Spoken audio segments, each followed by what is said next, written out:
The psychology of the FIFA World Cup. Every 4 years, the world seems to stop. People wake up at strange hours. Cities become quieter. Millions of strangers suddenly share the same emotions: joy, hope, fear, and heartbreak. But why? Why does a football tournament have such a powerful effect on human psychology? Why do people become emotionally invested in players they've never met and teams from countries they've never visited? The answer goes much deeper than sports. Because the World Cup isn't just about football. It's about human nature, the need to belong. Psychologists have discovered that humans possess a deep desire to belong to a group. We naturally seek identities larger than ourselves. A family, a community, a nation. During the World Cup, this need becomes incredibly visible.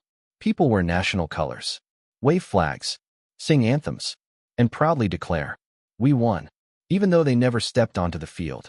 This phenomenon is known as social identity. The success of the group feels like our own success, and the defeat of the group feels personal. For a few weeks, millions of people feel connected by a shared purpose. Why victories feel so emotional? Have you ever noticed people crying after a World Cup victory?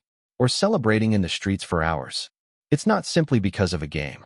The brain treats symbolic victories as meaningful achievements.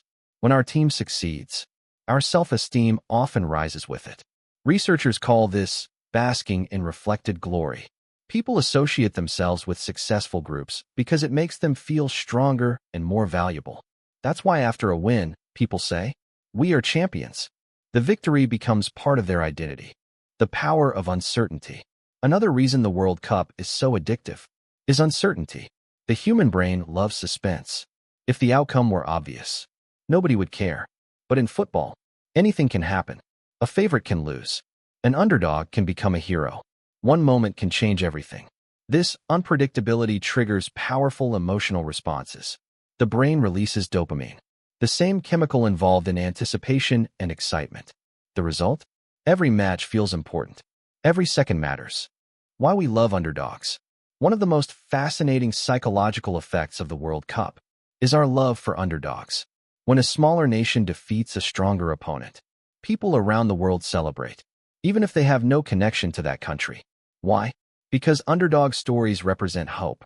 They remind us that success isn't always determined by power or status. Humans are naturally drawn to stories of struggle and perseverance. When an underdog wins, it feels like proof that impossible things can happen, and that inspires us. Why the entire world watches. The World Cup is one of the few events that brings together people from nearly every culture. For a brief period, language, politics, and differences become less important. People focus on a common experience, a shared story, a shared emotion. This creates something psychologists call collective effervescence, a feeling of unity created when large groups experience the same emotions together. It's the same phenomenon seen in festivals, concerts, and major celebrations, but on a global scale. Final thoughts. The World Cup is not merely a football tournament. It's a psychological phenomenon.